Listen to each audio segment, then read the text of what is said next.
Okay, aloha mai kako e nā hoa makamaka mai ka la hiki a ka la kau. Pelina nui me ke aloha, mahalo nui no ke a koko ana o kako, no ka pono o ka la hui, no ka pono o ka aina, a no ka pono o ka vai no hoi. Eia he o lelo no e au e kalele ana I ke koi o ka vai me ka aina ke kahi. Hala ka ua, ka mea makau. The rain we feared is gone. Halakaua, Kamehamakau. The rain we feared is gone. It was a tremendous weekend filled with rain that is working its way across the state. And it is gone for now to hopefully let some of that rain soak down and replenish our aquifers. We'll be hearing from staff in a little bit about that. Folks in the room today, we have a little bit of a challenge with the tech today. The splitter that usually has these 4 monitors working is broken. So we set up another monitor here for everyone in the viewing gallery to be able to see this. So you guys can take a look at that as well. Yeah, there's plenty of seats, and if we run out, we can bring more seats in. And I know that there were a couple of folks that testified, and there's some guests here. Welcome. You're welcome to stay for the whole meeting.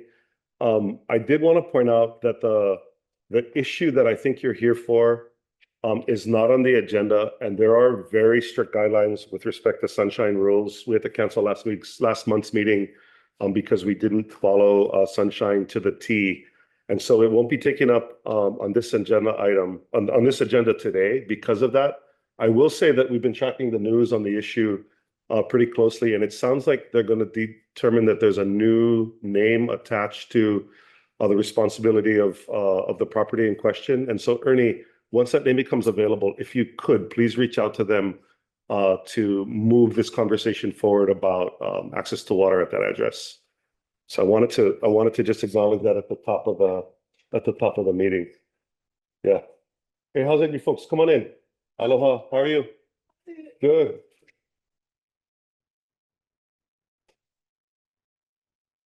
Okay, aloha everyone. Welcome to today's February 23rd, 2026 regular meeting of the Honolulu Board of Water Supply. This is also our first meeting of the year. My name is Na'alahu Anthony, and before beginning today's meeting, I'd like to state that our board is dedicated to providing safe, dependable, and affordable water now and into the future.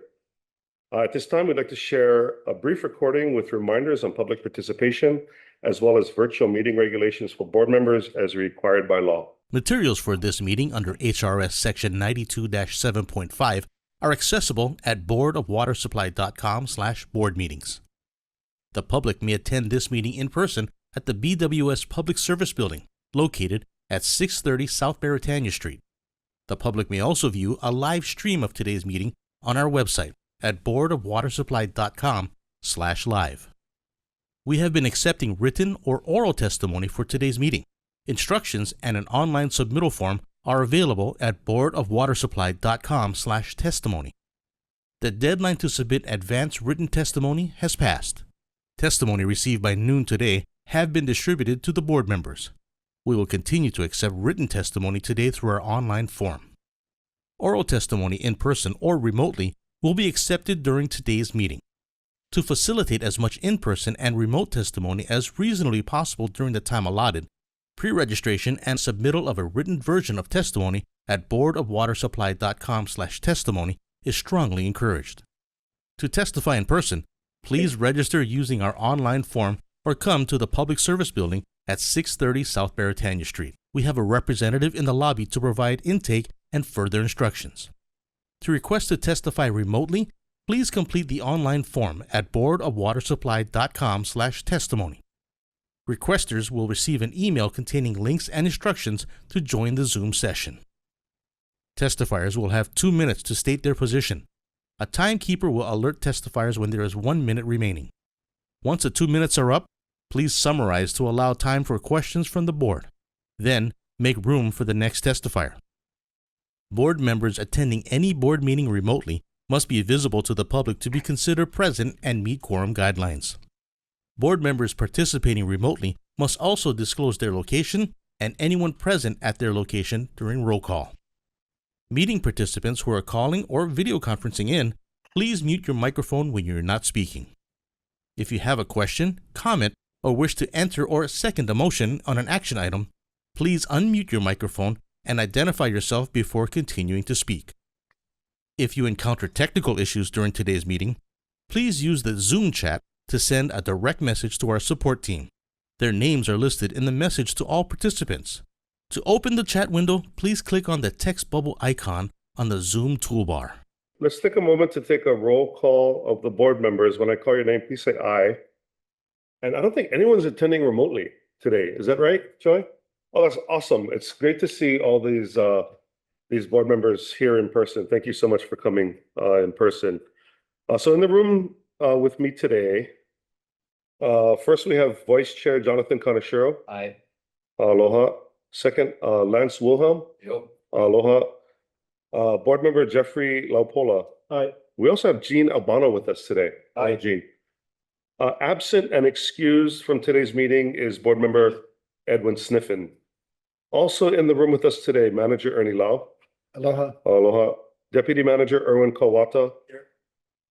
Aloha. Manager Secretary Kim Kwai. Aloha, Kim. Board Secretary Joy Cruz Achu. Here. Aloha. Information Specialist Wayne Maria. Here. Hi, Wayne. And also in the room is Jeff Lau, Corp Counsel. Hi, Jeff.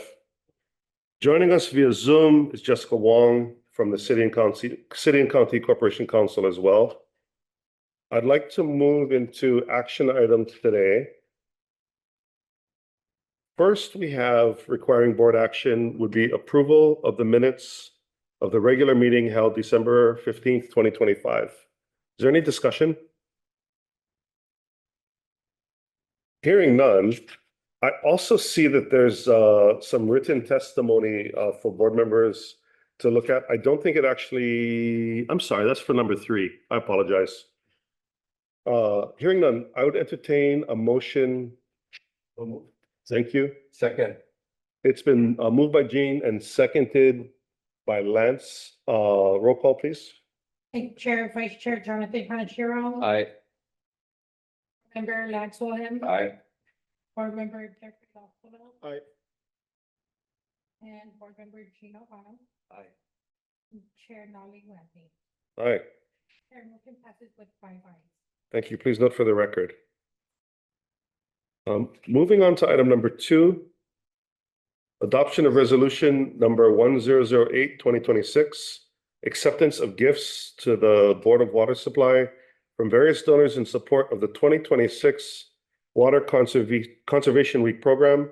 Chair recognizes Kathleen Elliott Pahinui. I know that I signed up to give written testimony on action item 1. Today is my name.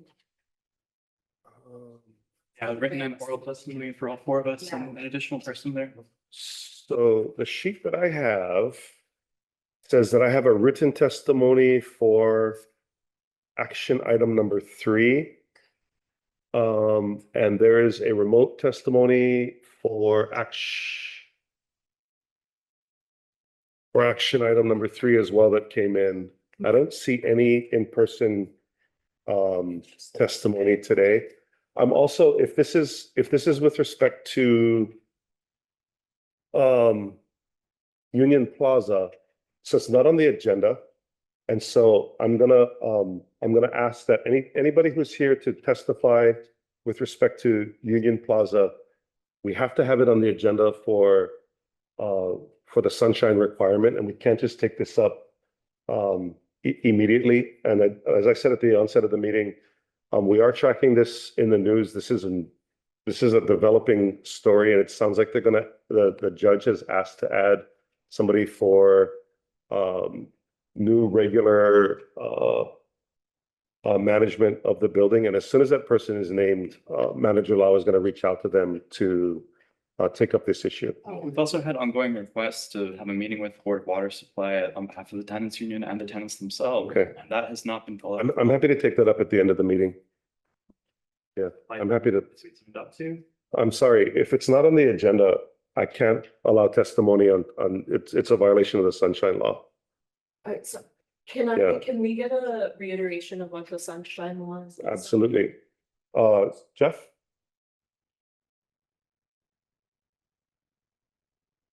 You also have the board's attorney, Jessica, too, online. Yep.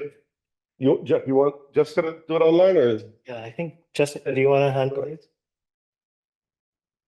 We can go ahead and Yeah, unmute Jessica. I'm pulling up the statutory provision. Real An OIP opinion, Okay, this issue. Well, you. there is an OIP opinion, but then there's, just the HRS 92-7D states, well, this says that no item shall be added to the agenda unless it is of reasonably, no, I'm sorry, no item shall be added to the agenda if it is of reasonably major importance and the action thereon by the board will affect a significant number of persons. Because this issue is of reasonably major importance and will affect a significant number of persons, it cannot be added to the agenda. With respect to the issue of whether or not testimony can be taken on a non-agenda item, it's generally not a good idea because the board will not be able to ask questions and they will not be able to discuss any testimony that you might give. So it is in the best interest to defer the issue to a future time until it is on the agenda, because otherwise the board can't discuss it. They can't ask questions. There's no colloquy that can occur. It's a developing situation and we've made a request to the board to add it to the agenda in the past. So, I mean, we're here at Learning. I just wanted to say that I believe that my understanding of the sunshine law is that while it's certainly not possible to add an action item to the agenda, for a non-action item where there's simply public comment on something that relates, for example, it could have been said that it's related to the minutes or to the financial report or to a number of other things because of the peripheral ways in which it does connect. So I think that it might actually be against the sunshine law to completely exclude the testimony of the public, because honestly, there should be a regular public comment section for community concerns, but since there is not, it makes sense for the public to at least have the opportunity to comment on any issue as it relates, even peripherally, to a listed agenda item. And it seems that the informational items in section 2 of the agenda, that many of them do connect. So my suggestion, so that there isn't tension, because I believe that there were numerous requests for this to be listed as an actual action item on this agenda, but those requests were not fulfilled or responded to. And so I think that in the interest of building peace and in the interest of having solutions, moving forward with solutions that work for everyone, that it would be a good idea to at least hear what people have to say as it relates in some way to those items that are listed on the agenda, probably for the informational items rather than the action items.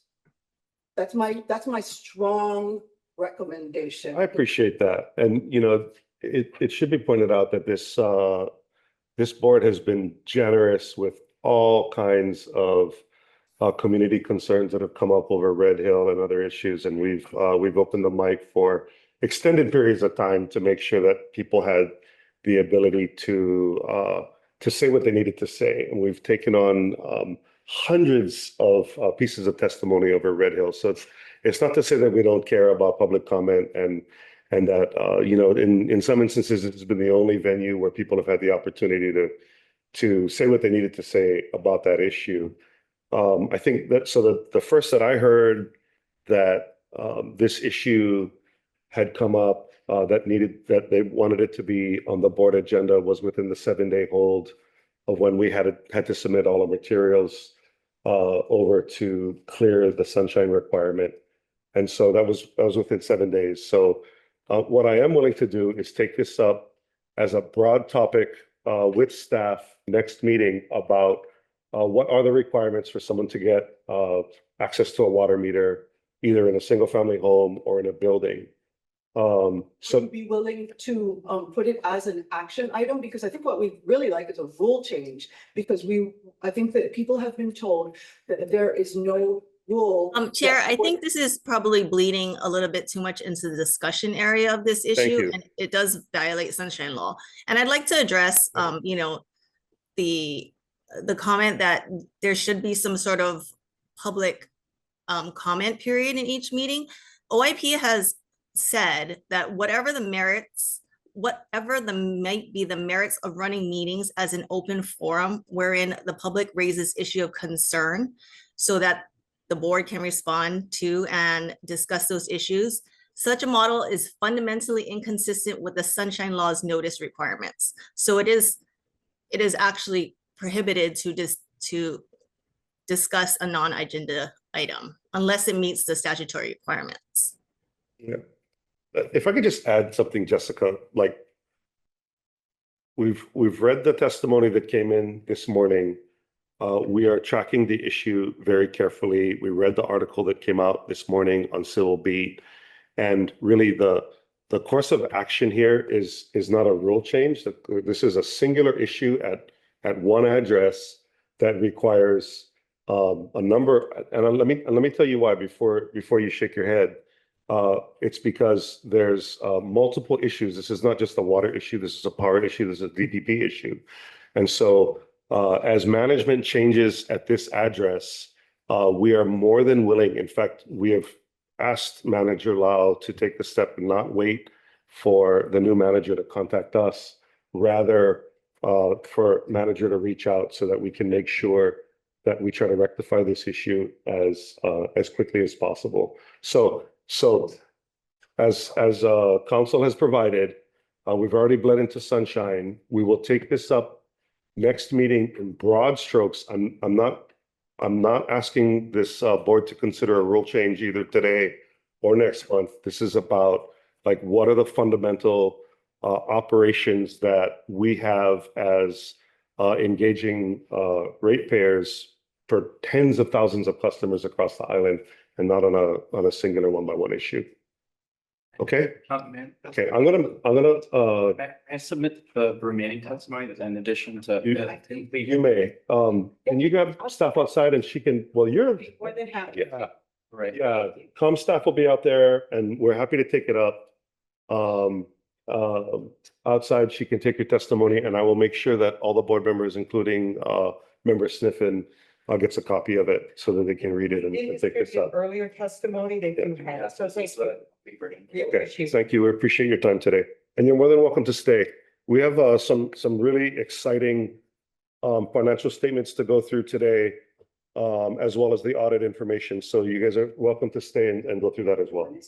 The next meeting is March. It's the last third Monday in March, I believe. 23rd. March 23rd, Monday, 2 p.m. Yep, In this room. in this room. Yeah. Thanks, everyone. Thanks for coming. Just acknowledge Rex Matsuo, who is a tenant at Union Plaza, who is. Hello, Rex. has taken off a day in order to be here and would like to say something. Okay, so as per council, I'm not going to take this up today. If there is something that pertains to any of these specific action items, I'm happy to take testimony. I will limit it to 3 minutes. If it is not on these action items, then I'm going to stop the testimony, because we have two counsel, one in the room, one on Zoom, who has advised us as to the strict laws for sunshine, which, by the way, the sunshine is to protect all of us guys, right? You guys out there, we want to make sure that nothing goes by in any of these meetings that does not get agendized, so people can know about it and show up for it. So with that, I'm gonna turn this over to Kathleen, Elliot Pahinui on adoption of resolution number 1008-2026. And each of these items, I will check to see if there's any testimony on these specific items. Thank you. Mahalo Chair, mahalo board members, manager, deputy manager. Today, as we always do, we are asking for your support for our sponsors for our poster and poetry contest that we hold every year. But first, we wanted to give you a few little highlights about what we do, because sometimes we don't share all the information that we think you'd like to know about. So as you know, we've been doing this contest for well over 40 years. I think we're going on 45 years for the poster contest. And in 2025, we had 46 schools for posters and 15 for poems. And the posters go up to about 6th grade, and then the 7 on up for the poetry. Numbers submitted, almost 1,000 posters, and poems, almost 400. Next slide, please. This is some examples from our keiki. Next slide, please. And some examples of our poems. Next slide. And then lastly, you've all received a copy of our calendar that we do every year that's all around a specific theme. For 2026, it was the Worth of Why. And our next contest entry is coming up at the end of this month, is our deadline for 2027. And our hope and goal is that we will exceed 1,000 entries. We used to have that many on a regular basis until, of course, unfortunately, COVID hit and took a bit of a hit like everybody did. But it's a big deal, and we do a really nice event. Chair's been to it. We invite the mayor, and Jonathan, board member Kanashiro, has been there. It's a nice event, and the parents are very appreciative that we're honoring their children for the work that they do. And the theme for next year is? Oh, gosh, you would ask me that. Everyday conservation. Thank you. For this year. Yeah, thank you, Tracy, for putting that together for me. I appreciate that. Could we go to the letter, please? Any questions on anything that I showed so far? Thank you. We recommend to the board adoption of resolution number 1008-2026, acceptance of gifts to the Board of Water Supply from various donors in support of the 2026 Water Conservation Week program. And I will go ahead and read off the donors and the amounts. We're very grateful. Most of these donors have been with us for many, many years, and without their generous support, we could not put on the event that we do. Friends of Halava Xeriscape Garden, $2,000. Sodexo, $4,900. Hawaiian Financial Federal Credit Union, $2,000. Aloha Pacific Federal Credit Union, $2,000. Alexander and Baldwin, $1,000. Hawaii Energy, $1,000. And Pesha Hawaii, $1,500, for a total donation of $14,400. And again, this helps us do the event every year. It helps us provide cash, small monetary cash prizes to the winners of it's generally, I think, the first place winners for both the poster and poetry contests. And we also have a resolution that's attached to that that says pretty much the same. And we do humbly request that the board support this. Thank you very much. Any questions? Members, any questions? Not a question, but just a statement for the record. I put the several patient boys in. And among the things we do is approve donations. Thank you, I'm Lance. gonna read the record, Okay. but I would appreciate all of you for the work that you do. Well, it takes everybody here, the comms team and the OMCE team that does everything. So thank you so much. Thank you very much. Yeah. Just a comment, Kathleen, how many years has this been going? About 48 for the 48 years? poster, and then Yeah. about 17 or so for the poetry. So it's been going a long time since you were an intern. Yeah, I've had, since I was an intern, I've had the opportunity to go to this, and this is, really the fuel to keep that connection with this, this element, this life-sustaining element and these kids. And I just want to applaud you for the work and the fact that this has been going so long. It's like, again, when Red Hill kicked off, there was a tremendous amount of really compelling art as well as poetry that talked about the value of it. So, Yeah, thank I want to thank you and staff. Any other discussion? Okay, hearing none, I'll entertain a motion to approve. So move. Thank you. It's been moved. It's been moved by the vice chair and seconded by Jean. Roll call vote, please. Chair, Vice Chair Jonathan Panachiro, Aye. Board Member Lance Williams, Same. Board Member Jeffrey Lopez, Aye. and Board Member Gino Pano, Aye. and Chair Nolly Whitney. Aye, The motion passes with 4 ayes and 1 abstention. thank you. Please note for the record. Moving on to item number 3, adoption of resolution number 1009, 2026, recommending to the City Council, City and County of Honolulu, the cancellation of easements 2846, 4764, and 6295 situate at Waipio, Ewa Oahu, Hawaii. Chair recognizes Matsuo. Hello, Chair, members. Afternoon. I'm Mike Matsuo from the Board of Westside Land Division. I'm here today to recommend the adoption of resolution number 1009-2026. Excuse me, I'm fighting off a cold here, so. Which recommends to the City Council that they approve the cancellation of easements 2846, 4764, and 6295. To refer to the slide presentation, we'll show you some background information.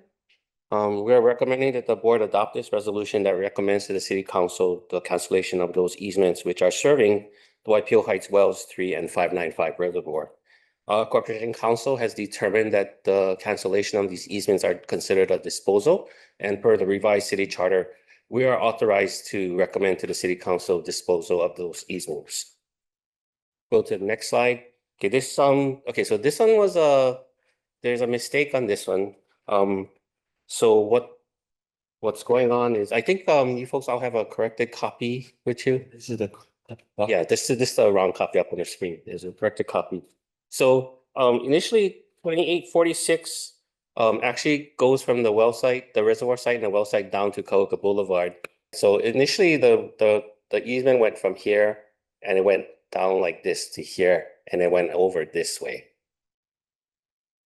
But about 10 years later, what happened was they subdivided this parcel right here.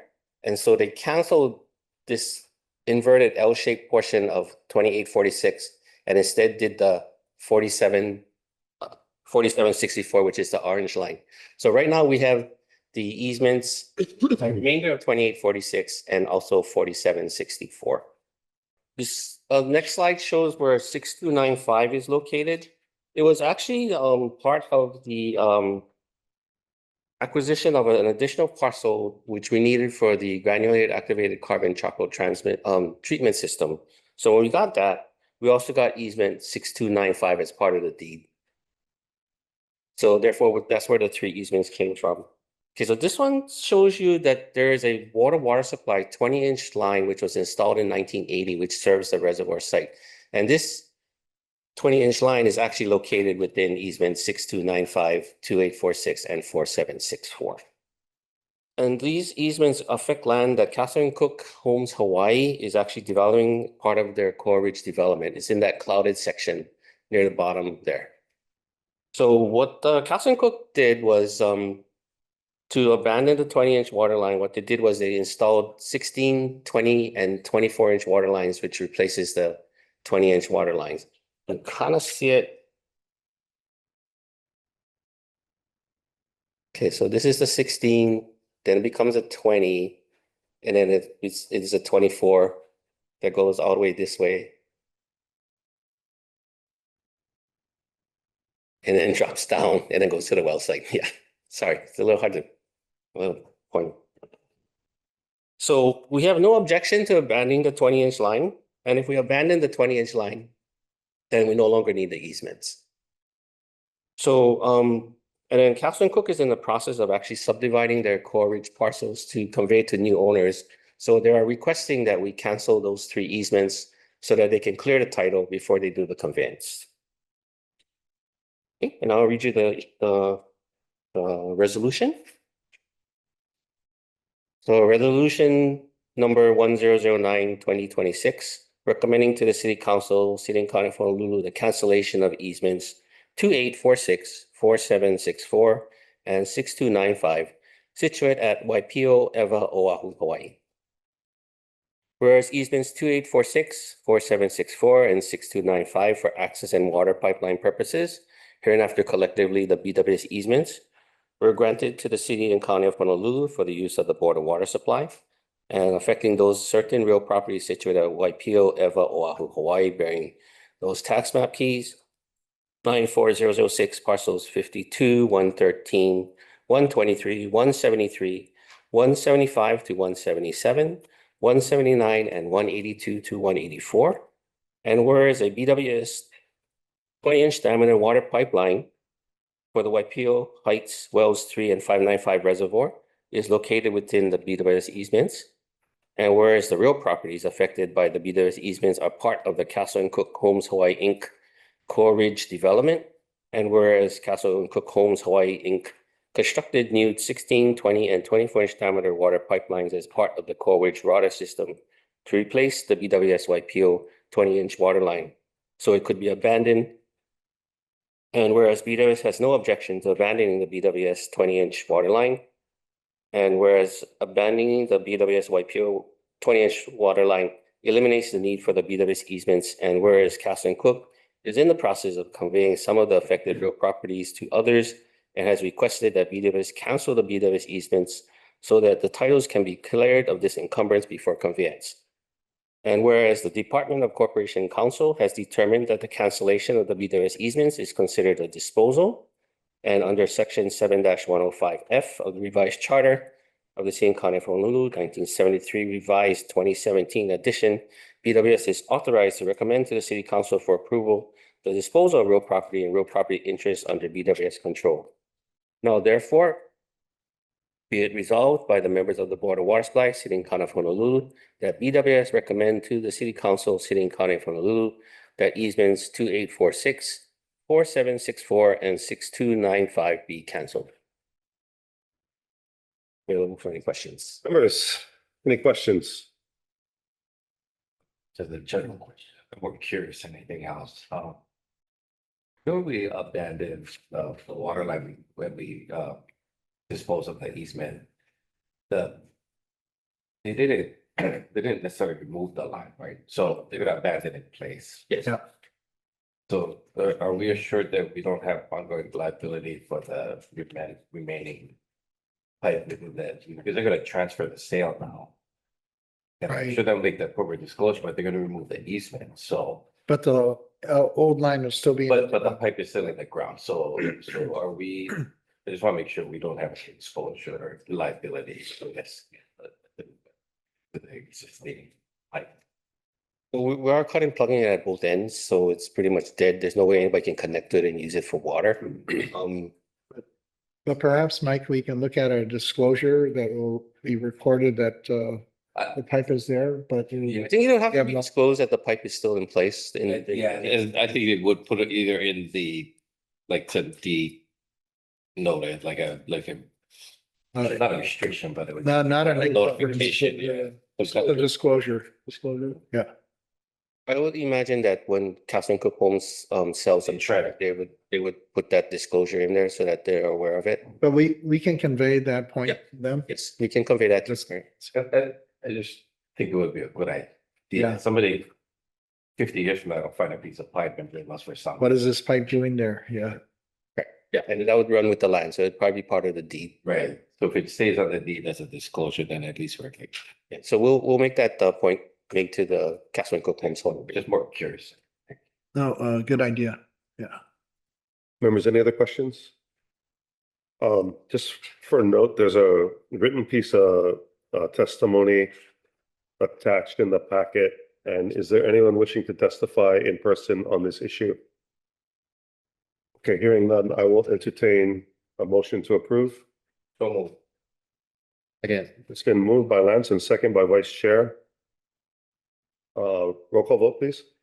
Vice Chair Jonathan Conachero, Member Lance Bonham, Aye. Jeffrey Lawson, Aye. Regina O'Connor, Aye. and Chair Nalek Anthony. Aye. Chair motion passes with 5 ayes. Thank you. Please note for the record, Michael, thank you for your time today. Why don't you just hang on right there? Yeah. This is introduction of resolution number 1010-2026, providing for the acquisition by eminent domain of a portion of lot 2 of the Nahalikeha subdivision situate at Kaonohi, Kauau, Ewa, Oahu, Hawaii, tax map key 9-8-011-056 portion. Chair recognizes Michael Matsuo. Good afternoon again, Chair and members. I'm here to recommend the introduction of resolution number 10102026, authorizing proceedings in eminent domain for the acquisition of a portion of Lot 2 of the Nahalakea subdivision. This resolution will make known that the Board of Waspai intends to acquire this portion of Lot 2 of the gated community known as Nahalakea by eminent domain so that we can develop a new water source. And it would authorize and empower the Corporation Council as well as a litigation counsel that we will be hiring to initiate proceedings in eminent domain. Section 7-105E of the revised charter does authorize the Board of Waspai to acquire real property and real property interests, such as easements in the name of the city by various means, including eminent domain. The eminent domain proceedings are being contemplated because obtaining the approval of all residents for the acquisition would be difficult to achieve. And the resolution will allow the Corporation Council, our litigation counsel, to negotiate the terms of settlement with the owner subject to the approval of the board and the court. Nahalakea is a gated residential community above Pearl Ridge. You can see outlined in red. Our Kauanohi 850 reservoir is up in the upper right portion of that undeveloped portion of Nahalakea. Nahalakea is comprised of 2 lots. The first lot is a residential, is the lower portion of the lot of the development. Lot 2 around the Kauanohi reservoir is the undeveloped portion, which is the one that we are looking at acquiring. There is a small portion of this lot which contains the recreation center. If you look at this picture here, the red dashed line surrounds the portion that we want to acquire. You can kind of see that green area around that brown building. That's the recreation area. So the portion that we're looking at acquiring is a 2.484 acre portion of the 2.833 acre entire lot. And we will actually have to subdivide out our portion of the lot. This is the chronology of events that has gone on to acquire this portion of Lot 2. In August of 2022, we did send a letter to the Association of Apartment Owners expressing our interest to acquire the portion of Lot 2 so that we could develop a new water source to replace the Aiea and Halava sources that were shut down due to possible contamination from the radio bulk fuel storage facility leaks. At the end of August of 2022, the AOAO's attorney indicated that their board is interested in selling a portion of Lot 2 to us and is in the process of obtaining an approval from their residents. In October of that year, the attorney indicated that getting all the residents to approve the sale would not be possible. So because of this, we determined that we would need to probably acquire the subject portion of Lot 2 by eminent domain. In July of 2023, we hired John Child and Company to perform an appraisal to determine the fair market value. In September of that same year, John Child and Company appraised the fair market value at $242,000. In November of 2023, we sent that offer to the AOAO, and in April of 2024, they came back and said that they're going to be commissioning their own appraisal and will respond to our offer after their appraisal is completed. In June of 2024, they did come back to us to let us know that they had an appraisal conducted by Ponzer Valuation, LLC, and their appraisal came up at $380,000. So in October of 2025, we hired John Child again to review the Ponzer Valuation appraisal and update their September 2023 appraisal. In that same month of October 2025, John Child indicated that their review of the appraisal find a lower fair market value of $320,000. So this time we're waiting for John Child to submit their updated appraisal so we can make a new offer to the Nahalakea AOAO. The next few slides just show you the process for eminent domain. It starts with the introduction of this resolution today. If and when it's approved, we'll send a letter to the association to let them know that we intend to acquire the property by eminent domain. We need to publish a legal notice in the local newspaper at least 3 days before the resolution is adopted. So this is sometime in March before the March board meeting. Once the resolution is adopted by the board in March, we will send a memo to Department of Corporation Counsel to start the eminent domain proceedings. And then following that, Corporation Counsel or our litigation counsel will take the necessary actions for the matter to be brought before circuit court, which includes preparing complaints and summons. And if the circuit court rules in our favor, then they will issue a final order of condemnation to us, and then we will notify you folks of the final order of condemnation. To read the resolution. Resolution number 10102026, providing for the acquisition by eminent domain of a portion of Lot 2 of the Nahalakea subdivision situate at Kahonohi, Kalao, Ewa, Oahu, Hawaii. Tax map key 98001, parcel 56 portion. Be resolved by the Board of Wasbai, City and County of Honolulu, 1, that for public use and purposes to wit, the development and use of a new water source to replace existing water sources in Aiea and Halawa that were shut down due to possible contamination from leakage from the Red Hill Bulk Fuel Storage Facility. Proceedings in eminent domain as provided by the law be instituted for the acquisition of the subject real property described in attached Exhibit A and shown on the attached Exhibit B. Oh, excuse me.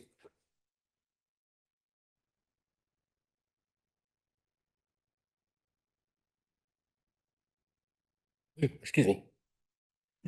Acquisition of the foregoing real property by eminent domain is deemed necessary for the aforesaid public use and purposes. 2, that the Corporation Counsel of the City and County of Honolulu or such litigation counsel as the Board of Wasbai may employ pursuant to Section 7-116 of the revised charter of the City and County of Honolulu, 1973, amended 2017 edition, shall be and is hereby authorized and empowered to institute and carry out said proceedings in the name and on behalf of the Board of Wasbai and the City and County of Honolulu. Corporation Counsel or such litigation counsel shall be and is hereby further authorized and empowered to negotiate terms of any settlement subject to the approval of the Board of Water Supply and or the court for which such proceedings are commenced. Parcel A, Exhibit A, sorry.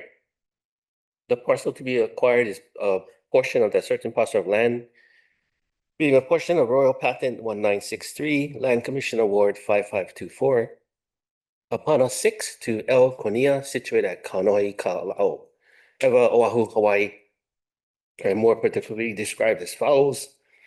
Lot 2, area of 2.833 acres, more or less, as shown on file plan number 1892, filed in the Bureau of Conveyances of the State of Hawaii. The area of Lot 2 reflects the exclusion therefrom of exclusion number 1, area of 0.403 acres, as shown on file plan number 1982, being also Lot 235 of the Kahonohi Ridge Subdivision Unit 2B, as shown on file plan number 1091, filed in the Bureau. Lot 235 is the Kahonohi Reservoir lot. The portion of Lot 2 to be acquired by eminent domain has an area of approximately 2.484 acres and is the area bounded by the red dash lines as shown in Exhibit B. That's it. I answer any questions. Man, it. You can drink a water. Members, any questions?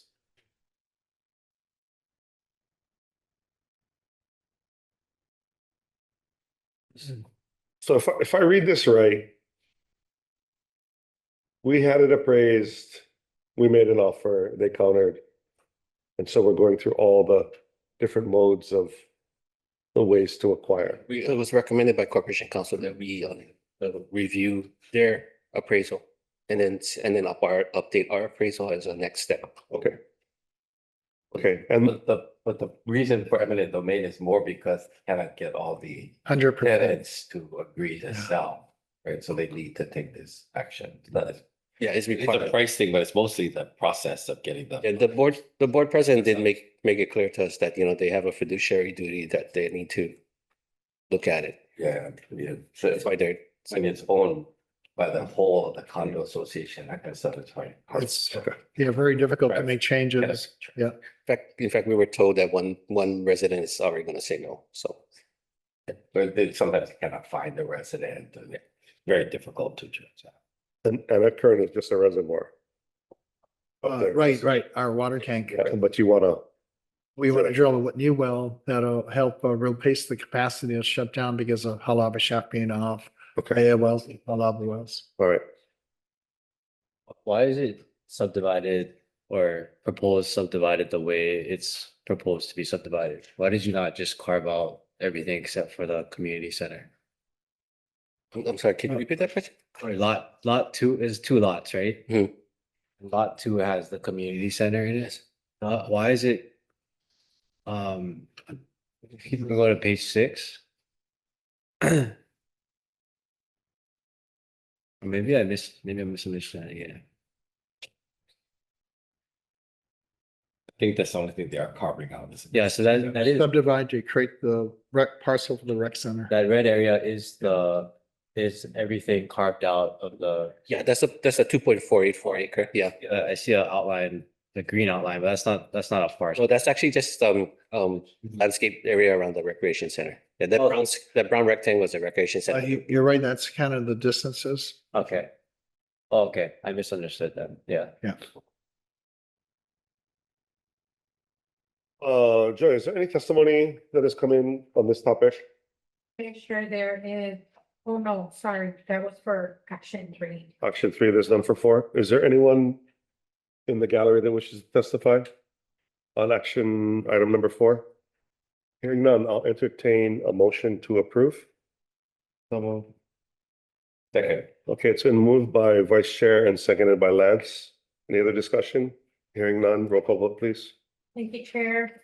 Vice Chair Kanashiro. Aye. Member Lance Mohan. Aye. Board Member Jeffrey. Aye. Board Member Tina Wano. Aye. And Chair Nolly Lansing. Aye, Chair. The 5 for you. thank you. Please note for the record. Thanks, Mike. Michael, thank you. Thank you. Thanks for sticking through. We'll move on to items for information. We have 8 items, you folks. Some stuff piled up from last time. From the January meeting that we had to push to now. Item for information number 1 is the update of the water supply's response to the potential impacts of Red Hill fuel contamination. Chair recognizes Manager Lau. Yeah, thank you, Chair and board members and the community. I am standing in for Joyce today.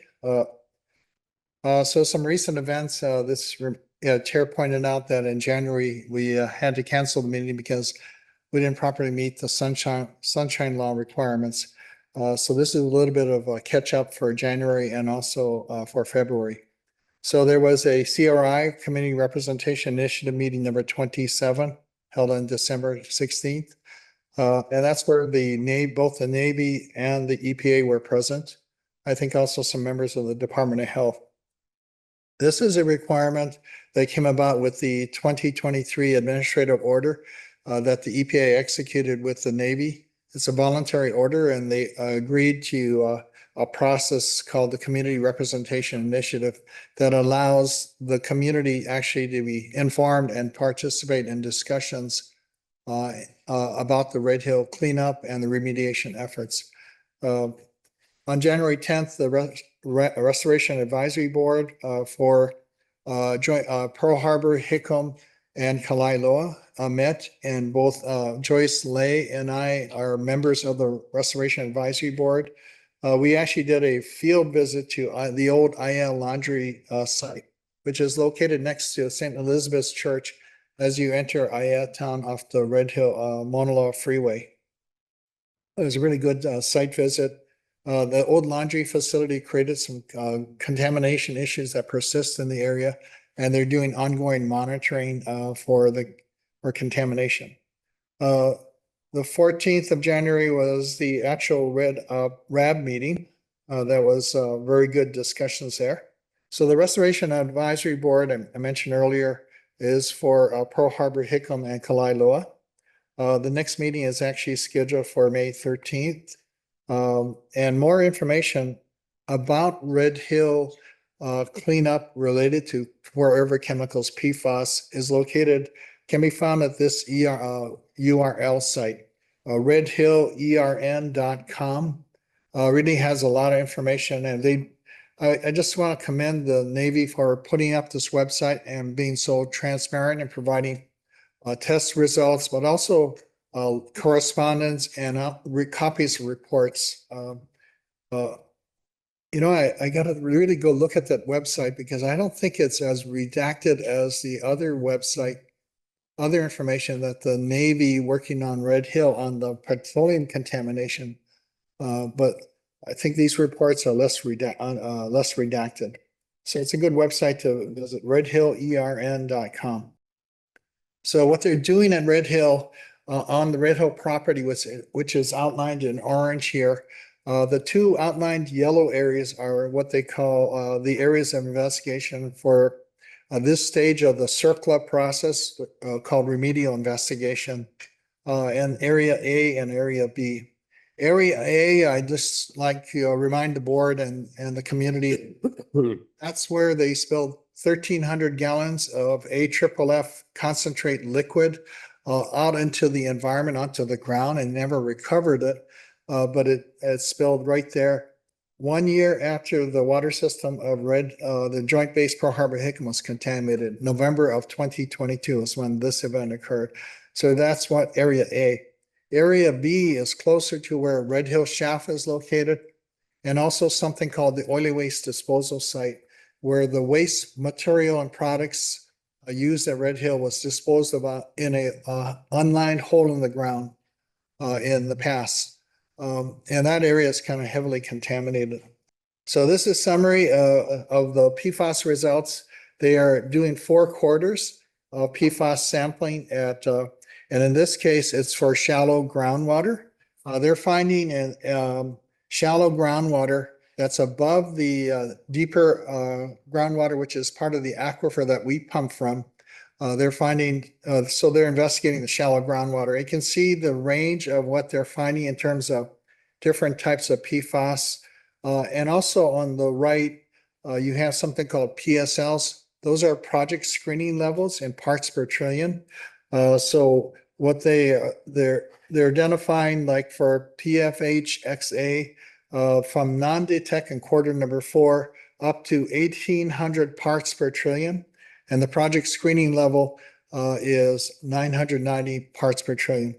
But more importantly, something that I can relate to, because EPA passed a couple of years ago drinking water regulations that regulate certain PFAS chemicals. That's if you hit that limit, if you exceed that limit, you're not allowed to serve it to your customers. PFOA and PFOS, and that's at 4 parts per trillion. For fourth quarter, the levels and the shallow groundwater was from non-detect to 58 parts per trillion for PFOA, and PFOS non-detect to 610 parts per trillion, so well above the 4 parts per trillion. PFOS and PFOA are commonly found in AFFF, aqueous film forming foam, in the past. So this is the results of Area B, and this is both shallow groundwater and deep groundwater. And the significance of that is the shallow groundwater is actually above the aquifer that both the Navy and the Board of Water Supply pump from that aquifer system. So the deep groundwater in blue here are the results of taken from samples in the deeper groundwater aquifer that is at Red Hill, connected to the same aquifer at the Aiea or Halava side of the valley. And you can see the levels of PFAS in shallow groundwater and deep groundwater. I'll just kind of say that if we go to the next slide, this is what they propose to do in the future. They're going to ask the Navy to look at soil samples also, and also more groundwater sampling, shallow groundwater sampling. But I did notice on this redhill.ern website, redhillern.com website, that the EPA actually suggested, because of what they found in the areas A and B, that the entire Red Hill parcel, which is outlined in orange, should be investigated for PFAS contamination. I don't think the Navy's agreed to that, but I support the EPA's recommendation that the entire Red Hill parcel should be investigated for PFAS, and that sampling should be done not only on a quarterly basis, but on an ongoing, even bi-weekly basis to gather more information about the nature and extent of the PFAS contamination at Red Hill, which I think is much more than the Navy had hoped to be. Can you repeat who recommended that? Ernie? US EPA. Okay, thank you. It's, that letter is actually on the Red Hill ERN.com website. I shared that at the, with the Navy at the RAB meeting. I said, I agree with the EPA's recommendation. So this is just proposed groundwater sampling in area A and B for shallow and deep groundwater. So every 3 years or so, there's a change in command of who's in charge of Joint Base Pearl Harbor Hickam. This is actually Navy Region Hawaii. Rear Admiral Brad Collins has taken over, is now the commander or the head of Navy Region Hawaii. It used to be, what was his name? Stephen Barnett. Yeah, Steve Barnett. He was a really nice guy. But Steve has moved on to another position on the East Coast. And then also the deputy commander, which is used to be Mark Williams, Rear Admiral Mark Williams, is now replaced by Rear Admiral Lester Ortiz. I've never had a chance to meet with them yet. I hope someday that we'll be able to cross paths and be able to talk. One thing I want to point out with the CRI, the Community Representation Initiative, which is the way the EPA and the Navy agreed to in 2023 to engage with the community. The Navy has, and with the approval of the EPA, will no longer attend CRI meetings. They basically, the only people coming to the meetings will be the EPA and the community members, but the Navy will no longer be required to attend the CRI meetings. And I'll just say that really disturbed me. The Navy created these problems. They should be at the table and they should engage with the community over this issue and keep the community members informed. This is updates from the Navy Closure Task Force Red Hill, who's responsible to clean up the tanks of any residual fuel or sludge in the bottoms of the tanks, clean it out completely, and also clean and remove about 10 miles of pipes that run from the tanks, which are about 3 miles inland from Pearl Harbor, all the way to Pearl Harbor. Those 3 large pipelines, they're going to cut them out and remove them. But as they do that, they have to be very careful because there could be residual fuel still sitting in the pipeline, and we don't want them to spill any more into the environment. So this is their report of where they're at. We're also tracking some legislation in the state legislature. They just hit first lateral. House Bill 1987 related and Senate Bill, the companion 2093 relating to the Fuel Tank Advisory Committee. The FTAC or Fuel Tank Advisory Committee was created by our state legislature many years ago. It requires the Navy to attend, and it also has the EPA attending. The department, it's run by the Department of Health. It's coordinated by the Department of Health. And this is maybe one of the few opportunities for the community now to engage with directly with the Navy and ask them questions or provide testimony directly to the Navy, and for the Navy to provide updates directly to the community. And this is only occurring twice a year right now. So these bills advocate for a change to make it a minimum of 4 meetings. I think in light of what's happened with the Navy withdrawing from engaging with the CRI at their regular meetings, that the FTAC going to 4 quarterly meetings helps to kind of offset that change in direction coming from the Navy and the EPA.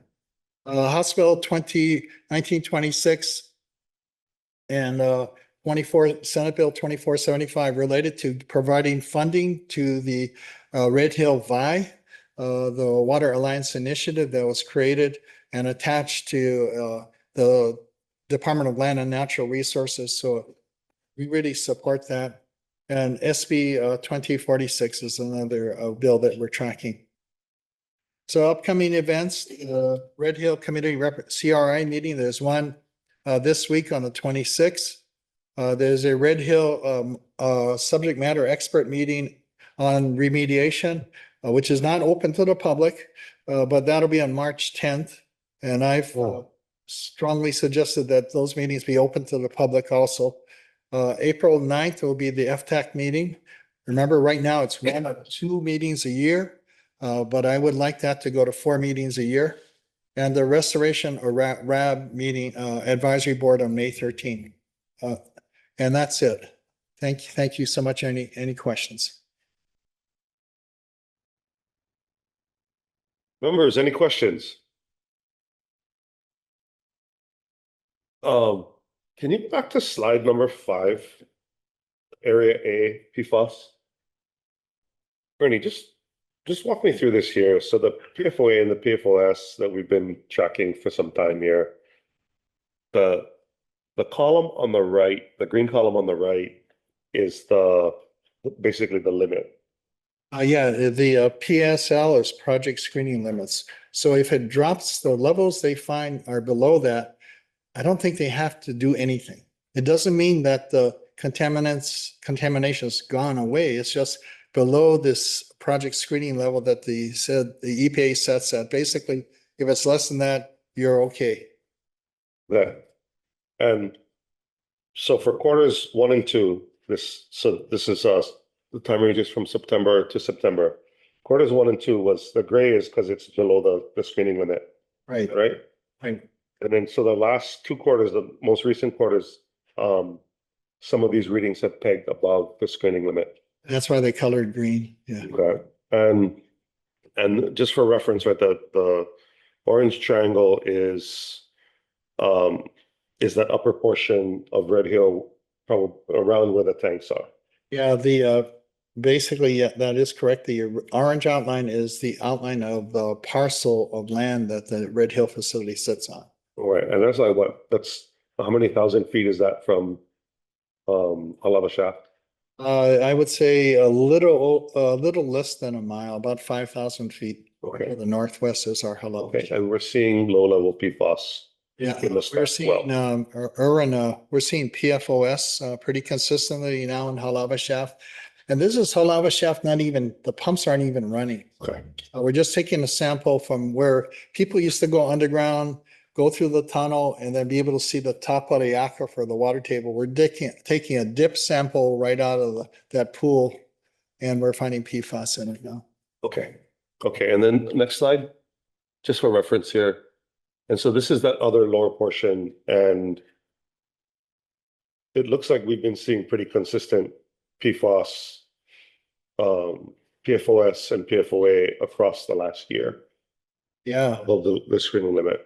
And both in shallow groundwater, which is above the actual aquifer that we, both the Navy and Board of Water Supply utilize. But they're also finding it in the deep groundwater. So if it's above, every time it rains heavy, and we had some big rains this weekend, that rain can cause more of that contaminants to migrate from the shallow part of the ground there to the deeper part, get into the groundwater aquifer. I don't know if you were with me. We were doing a tour of Red Hill like a week after this spill, the one on the slide before up in area A. And they were already cementing in the part where it spilled before they had the test results back, because they were worried about rain and they wanted to cover the top of that spill area before they had any more rain come down. Yeah. So I think the rain thing is a pretty important It rains pretty hard over there in that ridge, and they have perpetual problems with water seepage, basically rainwater seeping down into the tunnel system there. Okay. Is a PSL different from a EAH? The Department of Health uses environmental action limits. This is EPA uses PSLs. The values might be different. Sometimes the EALs from the Department of Health might be a little lower than the PSLs. So if these findings are reported to the Department of Health, for example, and it's presumably above the EAL. For like an industrial lot, Department of Health will likely say either excavate it out or cap the property rate. What do they say here? I think in this case, in this situation, they're saying, also do soil samples. So this, area B, used to be, part of a Superfund site, that oily waste disposal facility where they used to just dump their stuff out in the environment. The, EPA asking them to kind of reopen that investigation. Okay, so that's the next. Yeah. So So this is a remedial investigation. There's no actions determined. At some point, they're going to determine and EPA will approve the final actions. This is under the CERCLA. Don't ask me what CERCLA stands for. I keep on forgetting, but it's the federal law. So fuel contamination is under RCRA. Erwin, you can help me with the acronyms? Yeah, resource recovery action. Resource conservation recovery. And CERCLA is a comprehensive environmental remediation. Right. Contempt. Yeah, yeah. And liability, yeah, that's the L, liability. So it's two different laws. So I've seen it where the Department of Health would recommend using their EALs, but the federal government, the DOD, actually it's Department of War now, they would just say they're going to do what they want to do. And sometimes the EPA and the Department of Health are different levels, EAL versus PSLs. And then the Department of War also kind of whatever they want to sell.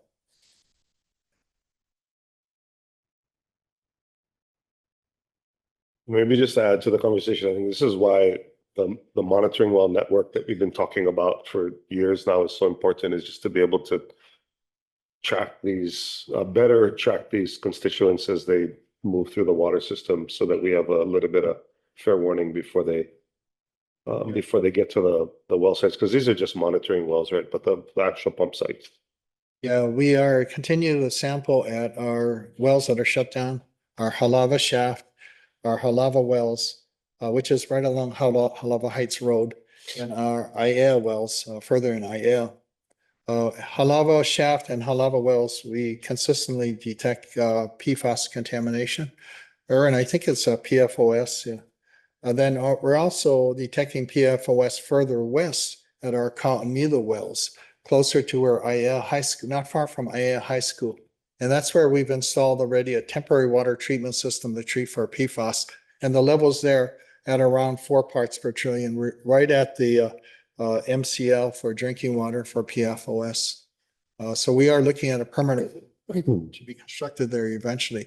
The Navy is also installing water treatment systems at Red Hill Shaft. They have a proposal that they've gotten funding, and their estimated cost is, and that's treating for petroleum, jet fuel, and also PFAS.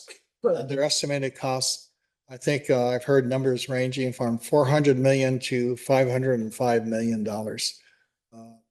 And then they've also installed a temporary water treatment system at their IAL Halava shaft, which is not far from the old IAL laundry site and the St. Elizabeth's Church area.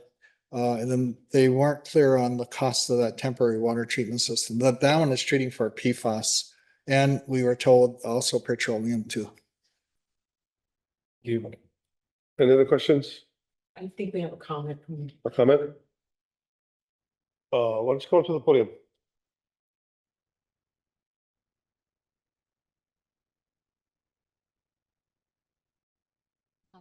Yeah, hello. And your name for the record, please. My name is Laulani Teal. I'm from Ho'opaipono Peace Project, and actually on this item, I'd like to comment as the convener of Hui Vaiola, which is a consortium of sacred water users. And first of all, I'd like to very much thank this board for your longtime advocacy on the issue of Kapukaki and the contamination that has happened in that very sacred site and in that general area, and of the water that leads to all of the sacred springs and other water sources that we rely on as sacred water users. I'm also a La'au Lapa'au, a long time La'au Lapa'au medicine person. We do herbal medicines, but also we use waters in healing. And I want to emphasize the importance of that, because contamination of those waters is extremely important, as water is life. And I want to request that this board continue to advocate specifically on the Navy's continued participation in the CRI, because it is very, very important. On a side note, I was also at one time, 30 years ago, I was the driver of the Halava shaft. And,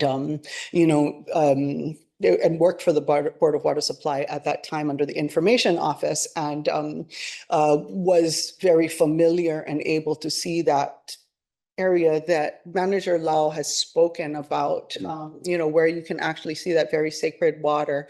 And, to know that that contamination is there is very, it's deeply hurtful to all of our people.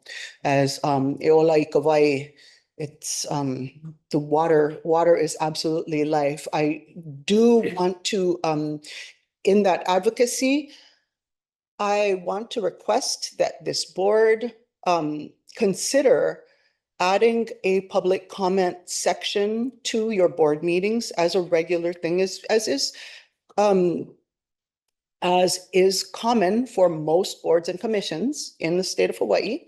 And that would allow us to be able to respond to situations such as this very quickly evolving Red Hill contamination and other situations that may arise where the public would need to comment on a situation that may not be on the agenda at that time. So I thank you for your time, for your consideration, and ola ikawai. Hi, Polole, and thank you for your comments and for coming in today. Arthur Ayu, who was probably on that team when you was driving that Yeah, 30 years ago, is still lurking around the building. He's can't and wouldn't get rid of him. He's like such an awesome, part of this BWS Ohana. I mean, you look in the room, but as a chair, I get the privilege of like signing these retirement letters as a nice woman who shall remain nameless after 30 years of service. We got some people here with more than 300 years of service, it sounds like it, but I never call him out in person. He's usually wearing a hat if he's off camera. But what my point here is that we read this thing in the beginning and it's like it goes right by, right? It's like dedicated to providing safe, dependable, and affordable water now and into the future. And when I first came on this board, it was like, oh, the chair reads it and you go on by and you keep doing it. But like the charter of meeting safe and dependable water now and into the future, like it seems like every board meeting gets harder and harder and harder to do. It's harder to do, and you see this PFAS stuff is really challenging and kind of scary, and it's there's a duality to it. My point here is that there's a duality to it. Like without you and mahalo nui for the work that you and the advocacy work that goes on in the community. Without that being done, we cannot do what we do, and without us advocating in the rooms that we're advocating in, we can't move the work forward. We're going to work on it together. And so I'm really glad that there's a dialogue here to help move this important work together, in a time and space where this work maybe went unrecognized because it was easy to meet the charter. And now after all these decades of this kind of work, the subject matter expertise of people who've been doing this for a long time, largely unnoticed, is really, really critical for us to really understand these really hard, heady, next to impossible to actually figure out problems, but for the really smart and dedicated people in the room. So thank you. If I may just add really quickly, Hui Viola was a successful, not plaintiff, intervener in the contested case against the 30-meter telescope for the stormwater drainage permit, which they did not receive because it did contaminate sacred waters. And I just want to mention that because it's sometimes it's very important. You have these situations that are fast moving and things happen and decisions are made and there are announcements from other agencies and there are all these different things that happen. It's so important to have the means to engage. So when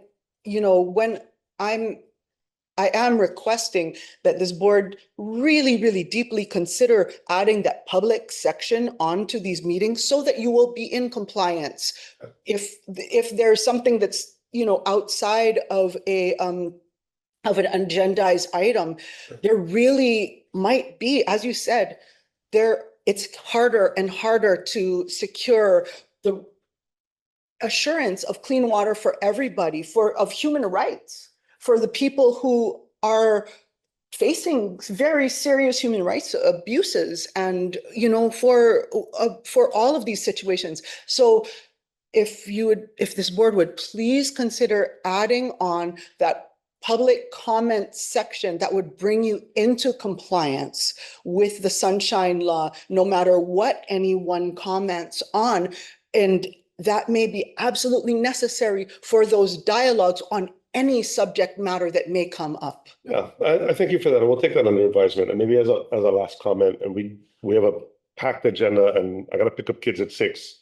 But I will say this, that, like we come into these structures and Sunshine is meant to be here to protect, especially the public, so that, me and Ernie don't pull a fast one on you guys and, move stuff without you guys knowing. So it's here to protect you folks. But the other thing is like, after Red Hill, like Ernie Lau, 7 nights a week out in the community, anyone who asked him to come would come. Even when the board asked him to stop doing it because we thought he was gonna, fall over, he kept doing it. And so it's not to say that we're hiding on the 3rd floor in the boardroom and that we're only accessible in these board structures. Certainly no more than 2 of us will be in any meeting on the board level, but this is important that we have a dialogue going besides the 2 p.m. on the 3rd Monday of the month. And so, I look forward to a productive dialogue. We are watching the challenge that you're speaking of very carefully, and we do want to, keep the information moving in a way that is within the confines of the law, and to make sure that we're meeting charter. Like if people want water, we want to make sure that we figure out a way to do it. We also need to charge for it, and we also need to know who the person on the water bill is. So there's just some practical stuff that we got to go figure out. But I want to thank you for your time today. Thank you guys for your advocacy. And if there's nothing else, then I got to move on to number 2. Mahalo, Mahalo nui aloha. mahalo for Bye. protecting the water and let's do it together. Mahalo nui. Olo i ka wai. Mahalo, mahalo. We're moving on to item for information number 2, the exciting financial statements and supplementary information for the independent auditor's report fiscal year ended June 30th, 2025. Chair recognizes Leanne Matsumoto, as well as Acuity, Don Nakamura, and Kaylee Winehouse. Hello, everyone. You're welcome to come up. Yeah.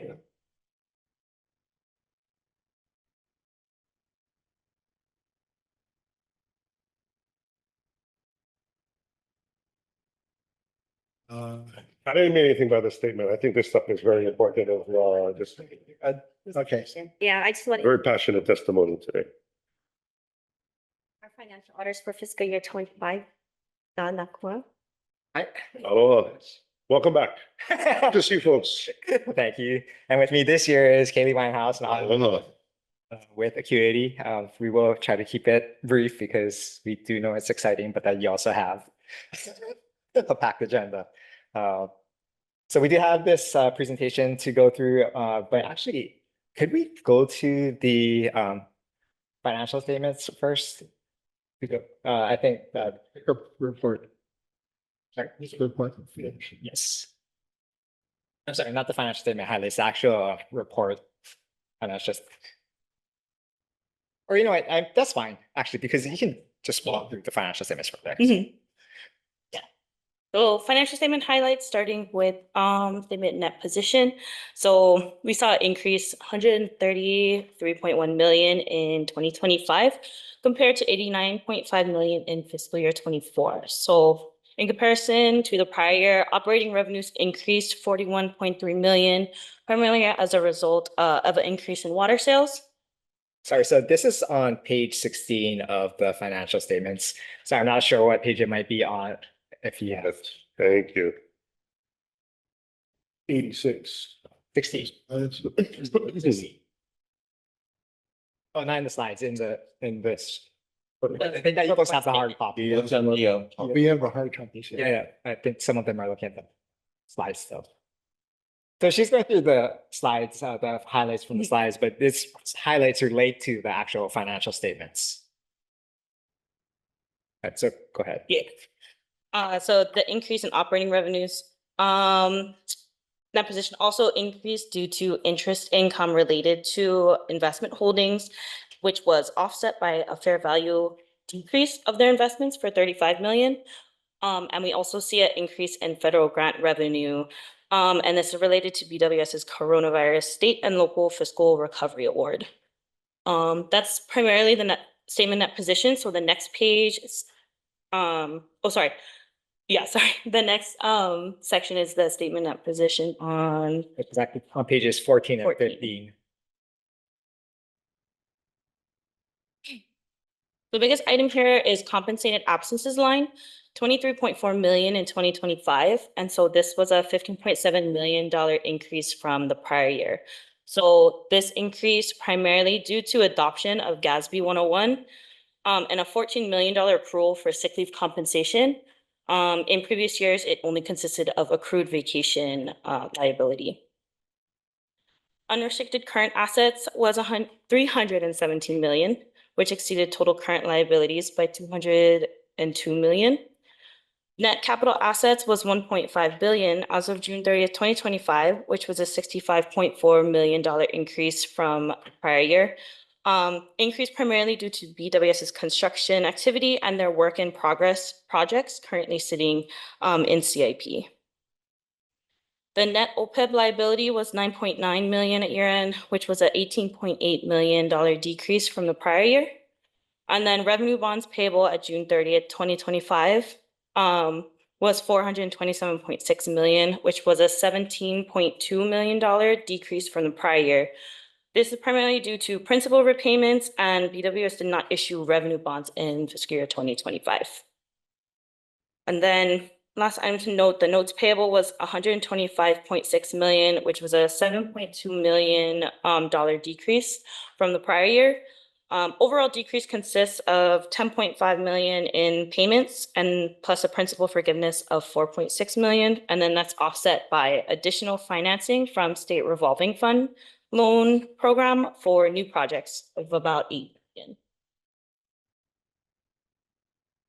So any questions on financial statements, the changes there? Otherwise, we'll go into the. There's any questions? Did you, I'm sorry, could I ask that question? Please. Okay. In comparison from 2024 to 2025, in terms of water sales, did you see any significant change there? Because 2025 calendar year is one of the, I think the second driest on record in the last 100 years for the state of Hawaii. So with we saw increased water demand through a lot of last year. So did you see any significant difference in water sales? So as far as the dollar amount, and there was an increase, but I do recall that part of that increase was related to the increase in rates. I can't recall off the top of my head how much may be attributable to increase in the actual volume of water consumed. Yeah, thank you. So just for our tracking, it seemed like water usage almost across all 12 months was higher per month, the monthly average was higher than the 5-year moving average. So one thing to note within the financial statements, before the actual financial statements themselves, there's the management's discussion and analysis section where there is some comparison between fiscal year 2025 and 2024. I'm not sure if that is specifically addressed as far as the amount of water consumption, but there are some comparisons there within that management provides. Thank you. Any other questions related to the financial statements? There is another report as well.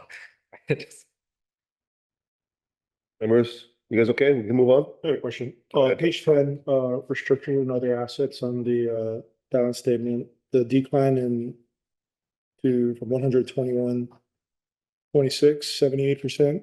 Was there any discussion on that on that decline? 10 on the Other assets. restricted and other assets.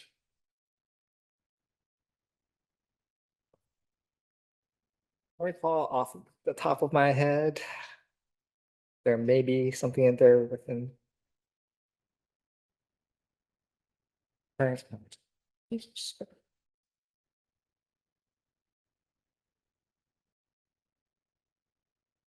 Sorry, yeah, I don't think there is anything specific. It just notes that there is a decrease in non-current restricted and other assets of $95.5 million.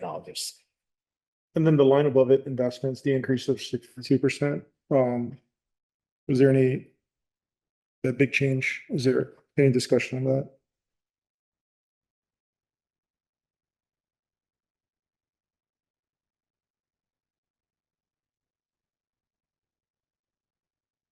So within that same paragraph on page 11, the first paragraph on page 11, it just notes, yeah, that there was that increase in non-current investments as well as the decrease in the non-current restricted and other assets.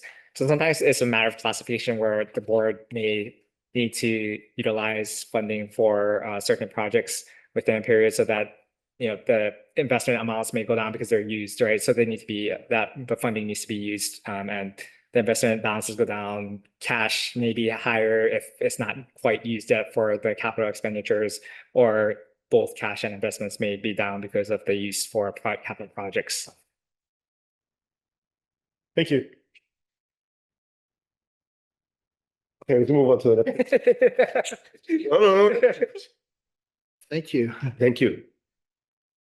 Got it. Right.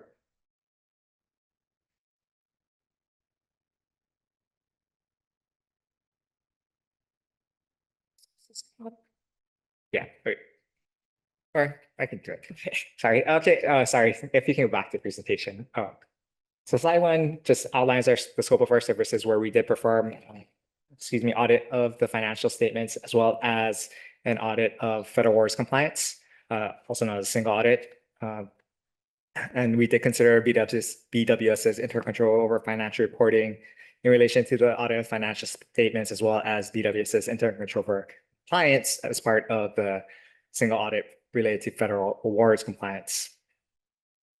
And for both audits, we did have clean opinions where there were no qualifications, they were unmodified. So that's what you want findings for the single audit report. So good news there.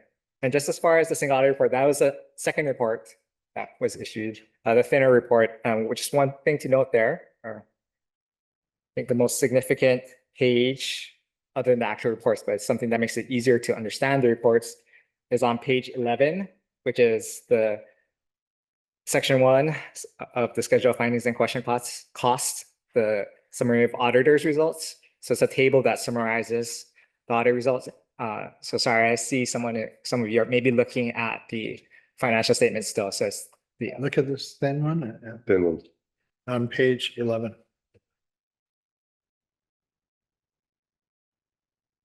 So that's, again, just a summary of the results of our audits, both the financial statements and single audits, again, noting that there were no issues noted as far as we performed our audit procedures.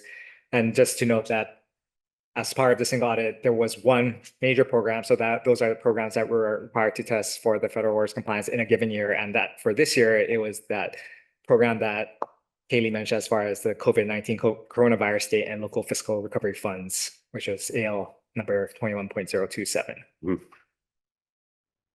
So, and the rest of the presentation are required communications. I won't go through everything, but just it's a similar format as in prior years where the left column is the matter that's required to be communicated under generally accepted auditing standards, and the right column is our response. And it's all printed material, so you folks have had a chance to read through it. Just noting that, again, nothing of significance or disagreements. Just pointing out on this specific slide, we are required to report to the board what we identified as the more significant risks of that we identified during our planning of our audit and as we proceeded during our audit. So those are the bullet points below that. The first two are required, or not required, but they're presumptive risks under generally accepted auditing standards, not that there are any higher risks specifically to the Board of Water Supply. Again, they're presumptive risks. I just wanted to point that out since it does refer to fraud and management override of controls. And we didn't specifically note that there were to be any issues as we performed our audit procedures, and same for the other items. So this slide in the first row, it does refer to GASB statement number 101. That is the Governmental Accounting Standards Board statement number 101, the new accounting standard that was adopted by the board in fiscal year 2025 that Kaylee referred to. The reason for the increase in compensated absences were accrued sick leave is now included in the financial statements. Previously, it was just a disclosure item. It wasn't actually on the face of the financial statements where that amount was included. And there was another statement adopted, but it didn't have any significant impact on the financial statements. And then the row below that, the more difficult or subjective judgments and estimates that we identified, again, it's more related to these being estimates rather than set numbers. So under auditing standards, those are considered to be, of a higher risk. So we perform more procedures for this, but as for our testing, the results of our testing was that the amounts reported are reasonable. Moving on to the next slide. So no significant or unusual matters there. And no difficult or contentious discussions with management noted during our audits. No issues related to the board's ability to continue as a going concern or other material uncertainties were noted during our audit. No major issues discussed with management prior to our retention. No difficulties encountered while performing our audit. There were also no material weaknesses or significant deficiencies reported. Again, that is shown in that table within the single audit report that has a summary of audit results. We affirm our independence in accordance with AICPA standards. And just knowing that management representation letter is available upon request. Are there any questions? Yes. Members, any questions? So go There ahead. was one more thing that I should point out. It's within here, so I mean, you folks have all seen it, but I think it would be good to point out what slide is that. Slide 6. On slide 6. Oh, I'm sorry. Slide 5. So the second row, audit adjustments. So there the summary of adjusting and reclassifying journal entries were attached to the management representation letter. And there was also one uncorrected misstatement just related to the cumulative effect adjustment related to the adoption of GASB statement number 101 related to compensated absences. Technically, the cumulative effect as of the date of adoption, which was July 1st, 2024, the beginning of the year, should have been adjusted, but management determined it was not material, which we concurred with, but under auditing standards, I mean, we did note that it was above our de minimis threshold, so that we are required to notify management as well as the board of that item. Again, both we were in concurrence with management that it was not material to the board's financial statements. That was basically paid sick leave. Yes, correct. And now that was it. Sorry about that. Any questions, members? So just to repeat this back to you guys, there was one thing that you flagged here, but it was You concurred with management on how they handled it, and everything else is a clean audit. Yes. Okay, and so, thank you.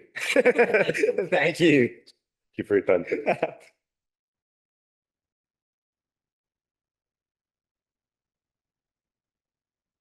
So, moving on to item for information number 3, capital improvement program, semi-annual update. Chair recognizes Jennifer Fowler. Aloha. Before Jennifer starts, I just Yeah. want to welcome Jennifer Failer. She joins us from the federal government, retired from the federal government recently, and we are glad to have her. And I'll let her say more about herself. Thank you, Ernie, and good afternoon, Chairman and members of the board. For the record, I'm Jennifer Failer, the new program administrator for the Capital Projects Division. I'll be presenting information on our fiscal year 26 budget execution in the first half of the fiscal year. But a little bit about me first. I worked for several water districts while I was in the Bay Area of California, while I was earning a bachelor's degree in civil engineering from Cal Poly in San Luis Obispo, as well as a master's degree from UC Davis. My career took a turn while I was finishing up my degree at Davis when I got a job with the Corps of Engineers. After 31 years of federal service with the Corps of Engineers, Department of Agriculture, and finally with the Bureau of Reclamation, doing hazardous waste cleanup, environmental compliance, restoration work, water, wastewater infrastructure repair and replacement oversight, and managing federal projects in the Rio Grande Basin in New Mexico, I found my way back to city and county, the water world that I'd started before college. While I feel like I jumped out of the frying pan into the fire here, I am excited to bring my decades of engineering, construction, and project management experience to this agency. And before I share the first half of the FY26 results, I want you to know that I reviewed the concerns you'd expressed in this meeting last year and familiar with those. And while I do not yet have all the solutions, I do have see some areas for improvement, like a life cycle project management rather than a handing off from different branches within my own division. Some increased coordination with our procurement folks, and perhaps deployment of new contract vehicles that better share the risk between the board and our contractors. Right now, the contractors bear all the risk in our projects. So just some ideas I have right out of the gate. Okay, so now we can move into the next slide in the presentation. Here are the numbers for you. The first table shows contracts awarded through the first 2 quarters of the fiscal year, broken down by design and construction contracts. There were no land purchases. The last column shows the budgeted amounts for these line items. In the first 2 quarters, approximately 5 million of the 208 million budgeted for the full fiscal year were encumbered, and I'll cover that in more detail later on in the presentation. The second table shows the contracts completed, again broken down by design and construction. As you can see, 2 design contracts were completed worth 1.5 million each for a total of 3 million. The third table shows that we started the calendar year in 2026 with 320 ongoing design projects valued at 164 million and 138 ongoing construction projects with a price tag of just over 600 million. This backlog of design and construction projects has been pretty steady. I've just looked at the last 5 years. I don't know about before that, but it's been a pretty steady backlog. I can confirm what I've already heard and know that you all believe is that we have a very talented and hardworking group of folks here that are well equipped to meet the mission of the Board of Water Supply, but also the challenges are increasing and more complex as we go. So nonetheless, this is something that I will be working to improve, is to bring that backlog down.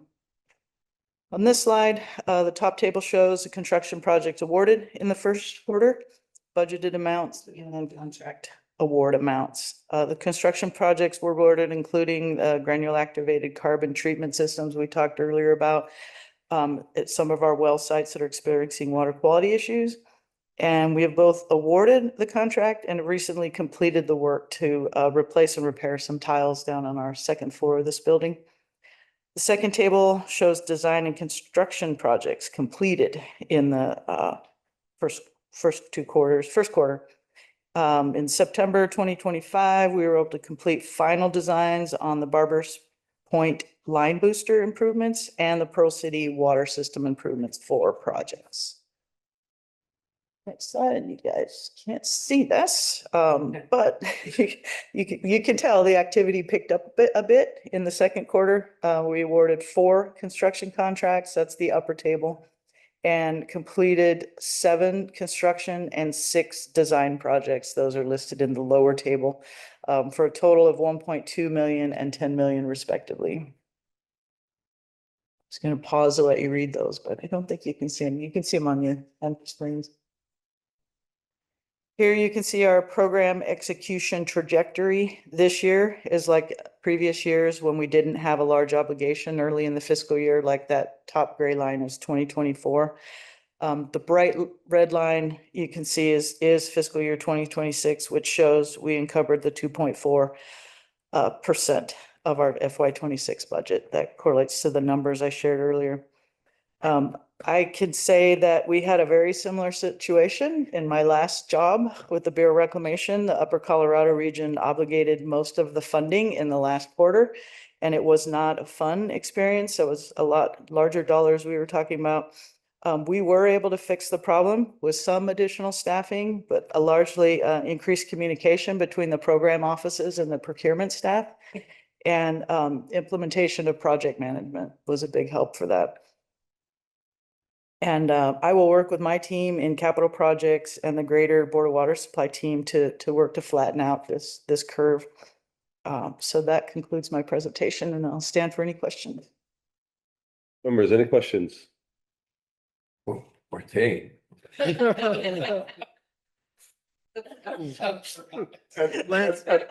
Lance means welcome. Welcome is what he means, but. I was mostly curious because I think the last time we passed CIP budget, we said we're gonna do like a 2-year cycle. Didn't we do that? And we said that we wanted to do that because we think that will improve like this current sort of pattern of behavior where we do all of our work in the last quarter of the year. And we said, hey, if we budget over 2 years, then we're not gonna have that. And so I'm wondering when we're going to see the result of that sort of. And should we be reporting it differently? I guess is more my curiosity, because we budget it now on a 2-year basis. Should we be reviewing on a 2-year basis? Yeah, not all the projects have a 2-year life. I think it was about the life of the money instead of 12 months to encumber, give it to 2 months, 2 years. And that, I think that was for bond funded projects. Improvement only, yes, bond funded.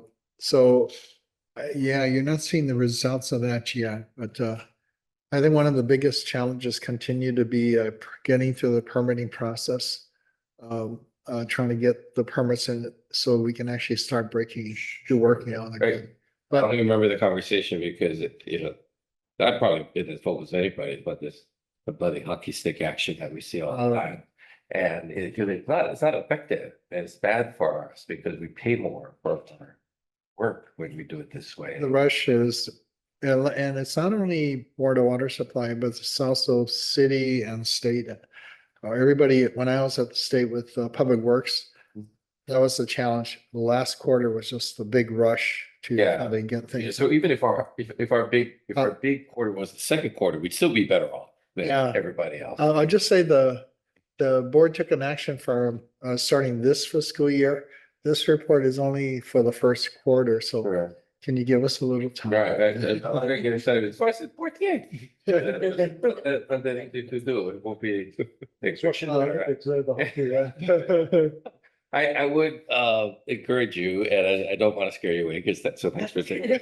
Don't, please don't. Yeah, I think what you'll find in Hawaii is that the core of contractors that you have at your disposal to do your work is not unlimited. It's a relatively small community of contractors, and so it's all the more important to work closely with them, and spend time with them and understanding their own sort of limitations and resources, because you're talking about a handful of contractors and an even smaller number of material suppliers trying to do all your work in a relatively small period of time is like a formula for disaster, right? So I encourage you to reach out and spend time with the General Contractor Association and other associations like that, as you sort of plan out how you can work better together. And they're standing by, waiting to work with you. As a guy who sits on their board, I can tell you that they're standing by. Yeah, thank you. That is an excellent point, and I've exposed Jennifer to the general contractors and also the design communities, ACECH also, to get to know them. She was at the Pacific Water Conference last few weeks ago, and I got to meet a lot of the folks that we work with. And so those are excellent points. Yeah. I think additionally, I mean, besides the warm welcome that Lance is and welcome, and thank you for your service and your continued service here. And this is like this has been like a really important part of the puzzle that this board and the boards before this have been trying to noodle on and work the edges of the problem on. I mean, this board and I'm not gonna call him out just because he's not here, but Ed Sniffen who's running all these DOT projects, have been trying to figure out how to shorten the time to get permitted, right? And as you well know, there's just like a number of very specific kind of challenges that persist here in Hawaii that you might not see in this format in other places. And so it's important that we continue to work these issues to shorten wait times on permitting, to just like, so we're not taking up extra fees, but also too, just to like, get some of the work done. But we appreciate the idea of like, wanting to solve these kinds of challenges, not just for the one singular project, but for like, how do we just like do the work a little better in the bureaucracy in which we're in, which is like due respect to everybody who's here, like in full display today, right? Like the bureaucracy moves at a certain speed, and some of the challenges move faster than those bureaucracies. And so we see these little challenges that persist. But I think everyone here comes solution focused in the room. We're trying to figure it out and try to figure out how we get there. So we thank you. I'll fit right in then. I Thank you. will add the work that you did for the 2-year, that will help with the backlog, because we were pushing projects out to construction that weren't ready yet. And so we're dealing with a lot of those problems right now for going to bid and awarding those bids. So it will certainly help. And then I've also done, in addition to the Contractors Association and the Engineering Corp Committee, outreach with the other agencies to figure out how are they doing project management and how are they working the bureaucracy to streamline some of these projects. So there's a lot to be learned from the other agencies out there, especially for me who's new. Yeah, awesome. And put all these guys to work. I mean, no, really, it's like the ex officio members, like Keeping this for. yeah. Yeah, we'll work for coffee. If you bring snacks, you get extra minutes in with Lance and me, and so but it's everybody here expects to work and wants to make sure that if there's challenges that persist, like if we're removing obstacles in ways that are helpful, then yeah, we want to help. Much appreciated in advance. Okay, thank you so much. Okay, moving on to item number 4, financial update for the quarter ended December 31st, 2025. Chair recognizes Leanne Matsumoto. Aloha, Leanne. Good afternoon, Board Chair and members. I will be going over the financial performance from July 2025 to December 2025. We're going to take a look at the budget to actuals. Our revenue of 184.9 million is over the budgeted revenue by 18.2 million. Revenue is over by 19.6 million compared to the same time last year. Operating costs of 131.6 million is under our budget by 15.9, with a net revenue of 53.3 million, which is over the budget by 34.1. Next slide, please. Next are the cost drivers. The budget categories is personnel costs, which is very close to our budget, 0.3 million under budget. Material services and supplies are under budget by 8.7 million. Looking at it mainly from professional services, materials and supplies, and other services. Equipment is under budget by 1.1 million. Debt service is under budget as well by 1 million.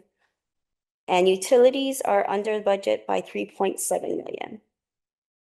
The next slide is a cost variance slide provided by ESO and budget, just indicating where the main sources of the differences come from. Next slide is the bar chart showing you the cost categories as a percentage of total operating costs. The highest or the largest category is material supplies and services at 34%. Next is fixed charges at 28%, consisting of utilities, case fees, and ERS contributions. Next is personnel services at 22% and debt service at 15%. Here is a bar chart showing all costs that are under budget. Materials and supplies are the most significant, under budget by 16%. Fixed costs are under budget by 11%. This graph shows our operating costs both on a monthly and year-to-date basis. The line graph is the year-to-date. Operating costs are under budget by 15.9 or 10.78%. This takes a look at our revenue, again, both on a monthly and year-to-date basis. Revenues are at 18.2 or 10.89 higher than the budget. That concludes my presentation. Does anybody have questions? Numbers. How come the revenue is so much higher than what we think it's gonna be? The budget is not sure. I'm not sure how they budgeted revenue, actually. Sure, like, not rainy theory? I think there's, if we looked at month by month, we were above the 5-year monthly average, almost every month of the year. And I don't have the numbers about the total water sales during the year. That tied in, I think, with the increase in water rates, higher use of water, more water sold at a higher rate. Okay. With the rates increases starting July 1st. So when we do the rate study we make projections ahead of time over the next 5 years, but it's really not. It's difficult to try to project that we're going to have a drought year and water use is going to be really high, or it's going to be a really wet year and revenue could actually go the other way and be lower. So okay, that's kind of my thoughts. At some point, HECO can catch us up too. But HECO, when we were doing the rate study, I think the HECO cost was like, I think approaching $33 million over the budget that we were dealing with wildly increasing electricity rates. So right now it seems a little bit more stable, but if we get into a situation where costs go wildly out of control, then, you know, it's good to have the funds to be able to weather that. Yeah. So we'll follow up on the water sales. Yeah. Get the water sales and compare that with previous years. Also, at the same time, I think look at the rainfall versus water usage graph, and putting both together, I think gives you a better picture. I just like the request, the days working capital on the report. Okay, you want to have days working capital? That was one of the main metrics, right? That we Yeah, right now it's Thanks, John. 230 days. Yeah, I think it's just a great metric to benchmark on. Right. The board policy of trying to target a maximum 180 days. Yeah. Down to minimum of 60 days. You can just add it on to the month. Sure. Thank you. Okay. Thank you. Okay, moving right along. Item for information number 5, recruitment status. Chair recognizes Terry Akana. Hello, Terry. Thank you for your patience. I'll be standing in for Michelle this month. Oh, Sari? This is our recruitment status for the period ending December 25th, from October 25th. I'm sorry, October 2025 to December 2025. So what's important to note here is our actions of 25 new hires. And so that brings us to a total of 565 total positions filled. And this slide shows all of our activity for that quarter. I just want to highlight the retirements in December. There are only 3. So that's kind of a new thing for us. We haven't had a lot of retirements this year. To date, we've got 6. So I think that goes along with your comment about how there's many people in the room that still have years to contribute. So even though, moving to the next slide, you'll notice that 77 of our workforce can retire today, but many of them choose to stay. Right, Ernie?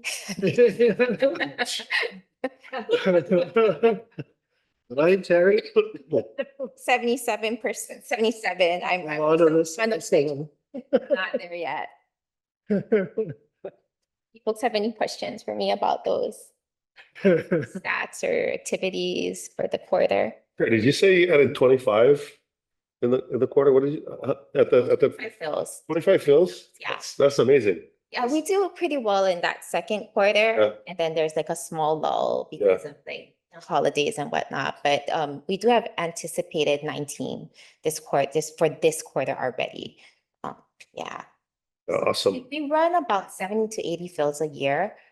It doesn't seem like a lot because people, Turnover. Yeah. but we're slow and steady.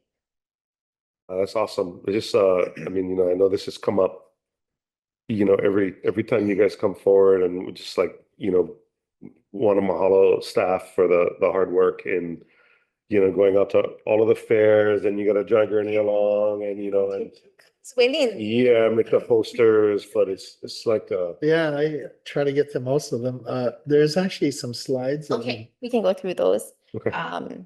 Just to give you folks an idea of what we've been doing this over the course of these upcoming months as well. So just a very short presentation. So we continue to work with our partners in the community and DHR to promote our vacancies.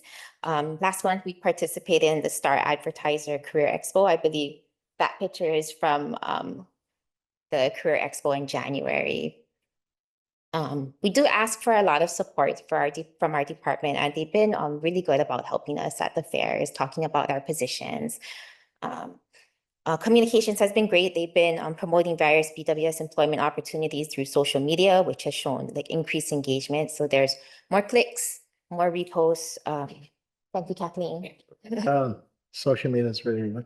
We've also bumped up our advertising on various sites. So we've been advertising on AWWA, National and Hawaii chapter, National Groundwater Association, Star Advertiser, and UH College of Engineering. We've also been doing some outreach, so to create greater awareness and visibility of the Board of Water Supply, department personnel participated in college and career fairs at Lelehua and Waipahu high schools. BWS staff was able to speak with students about the variety of career opportunities at the Board of Water Supply. I think there's a little bit of misconception in what we do because the public can only see so much.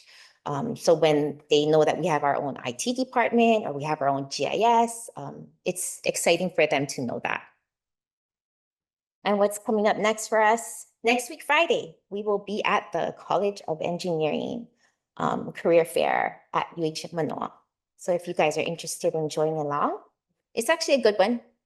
It's nice to talk to college kids and see where they're at. Any questions? Questions, members, comments? Thank you for all the hard work. We also work with the Chamber of Commerce too. Yes. Where they have events with the chamber, we try to be there too. I appreciate their efforts. Thank you so much. Okay, moving on to item number 5, briefing on new conservation rebates. Chair welcomes back Kathleen Alinui. Thank you. Hello, Kathleen.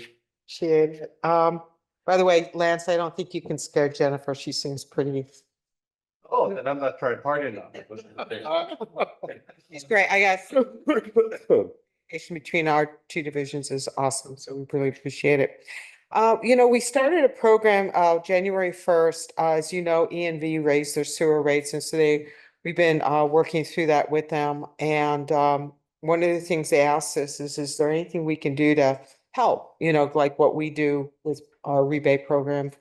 And they know that even though they changed how they're billing, their base rate has gone down and the volumetric rate has gone up, meaning the proportion of the bill. So we said, well, hey, we got this great rebate program. Would you like to join us? And they said, yeah, sure, we'd love to. So ENV has committed to giving us funding to help double some of our rebates. This just shows you really quick summary of what happened. So what the previous rebate was and then what the new one is. And right now, of course, for us, our star one is the toilet. And so we went from $100 to 200, and you can get a really good toilet these days at Home Depot for about $200 or a little bit over, and that pretty much pays for your toilet. And the reception we've got from the community in general has been extremely positive. And we don't limit the number of toilets. So if you got 4 toilets, we'll give you $800.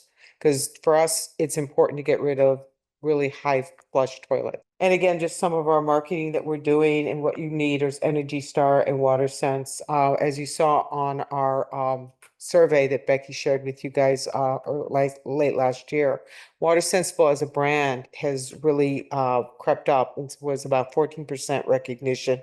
So we're really pleased with that, with the work we've done with Barry's team on getting that word out to various community organizations and members.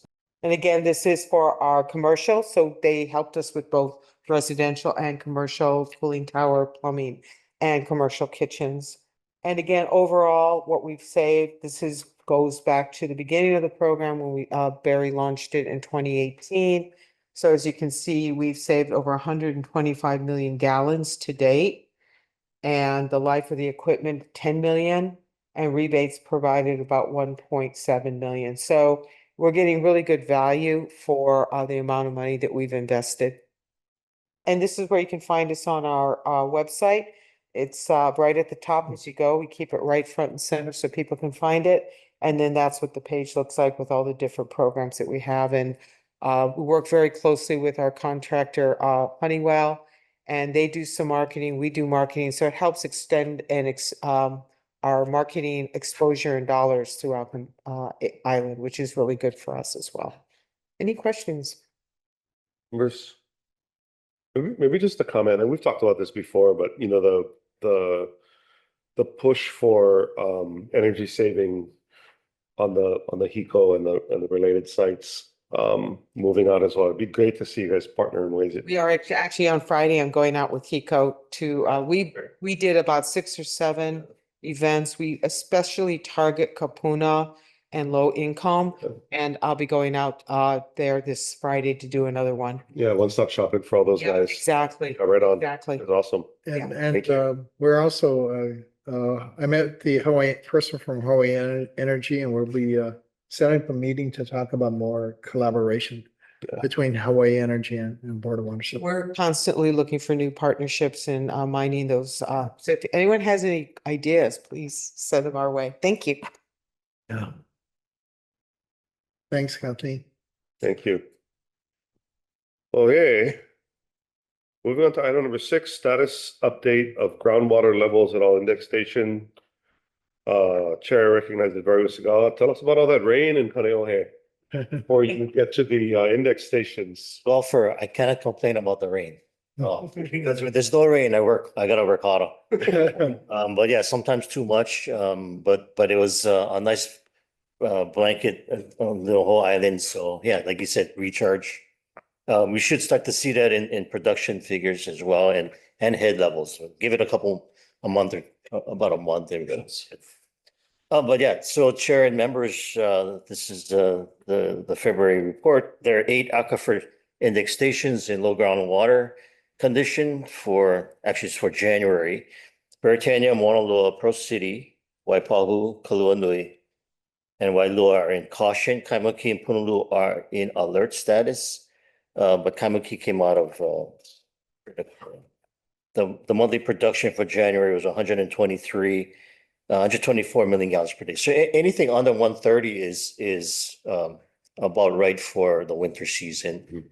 And so we'll see how long that lasts, and figure February is going to be low as well. The rainfall index for January was 90% of normal, 5-1 moving average 81%. The drought monitor showed no drought conditions on Oahu after yesterday's rains or Saturday's rains. And the National Weather Service is forecasting above normal precipitation through May. So a good winter season should recharge our aquifers, reduce demand, let our aquifers and our sources rest and recover. Most of the monitoring wells exhibited increasing head levels for January as a result of that. The conservation program has done wonders to check the spikes in demand, as encouraged by a recent community awareness messaging. We think has played a major role. And then in terms of, if we can see the rainfall on the pumpage graphs there. Yeah, these graphs, yeah, all in and so the rainfall, the 5-1 moving average trending up. We should see that reach the red line hopefully in the next month or so. And in terms of the pumpage, 123 below the 5-year monthly 5-year average and the same time last year. So when we're talking about revenues increasing to earnings, to the manager's point, every month in the green trend line was all above 5-year average. So people were using a lot more water. It was hot. It wasn't raining as much. So the more water we produce, the more revenue. So hopefully we'll see it trending the other way at some point, but it does fluctuate. With that, that's my report. And if available for any questions. Questions, members?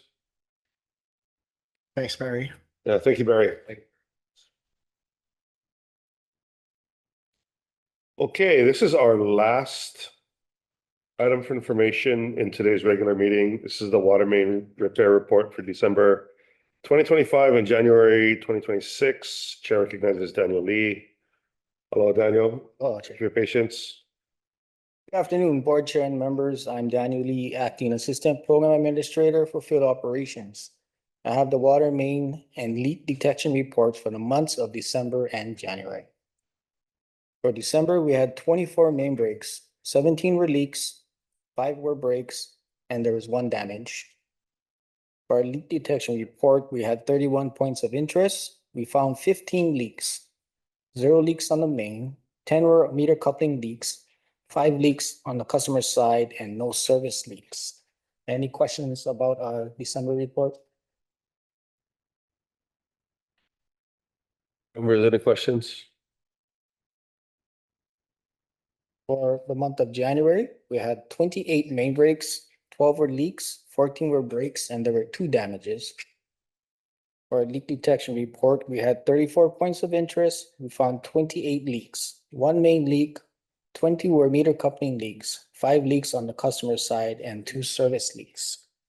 Any questions for the month of January? This is, I think this is one for Ernie, but you know, when we're back in the budget section and we're talking about materials and supplies, that's these guys. No. Like all of the emergency repairs and all that. Where does that come out of in the budget? Emergency repairs would be under our number of personnel costs for the labor part of it. Okay.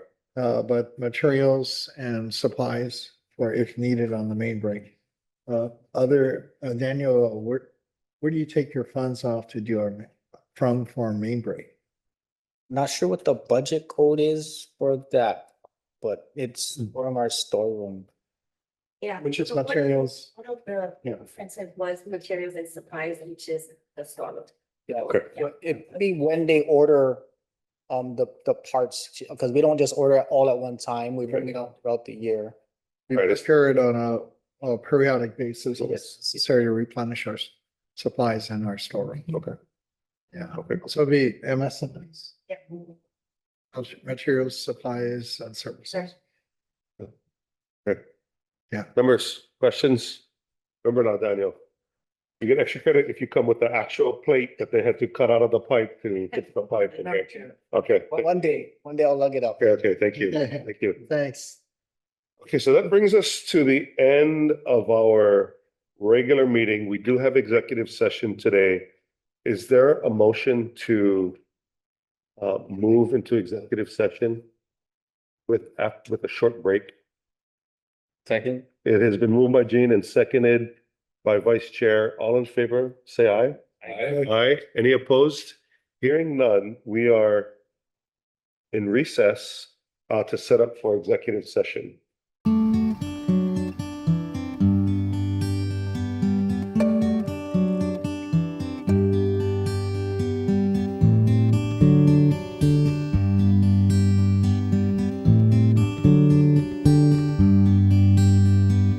Okay, so is there a motion to approve the minutes dated October 27th from executive session? Been moved by Gene. And it's been seconded by Vice Chair. All in favor, say aye. Aye. Aye. Any opposed? Hearing none, the minutes of October 27th, 2025 are approved. Is there a motion to adjourn? I make the motion. Lance makes the motion. Don't see And the signature. and it's been seconded here. Like, but it didn't move yet. All in favor of adjourning, say aye. Aye. Aye. Any opposed? Hearing none, we are adjourned.